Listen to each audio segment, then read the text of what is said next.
मोठी संपत्ती? ज्ञान. कारण ज्ञान ही चोरीला जात नाही, शिवाय ते दिल्याने वाढतं. आंधळा कोण? लोभी, स्वार्थी. यश मिळवायचं असेल तर कोणाबरोबर राहायला हवं? धैर्यासोबत राहू. उत्तम पुत्र कोण? जो आई वडिलांच्या आज्ञेत राहील तो.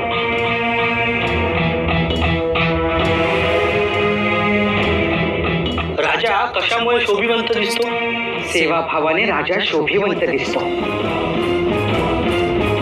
सत्य काय आहे? अदम्य विश्वास, भूतलावरील वाईट शब्द, तिरस्कार, द्वेष, अत्याचार आणि गुलामगिरी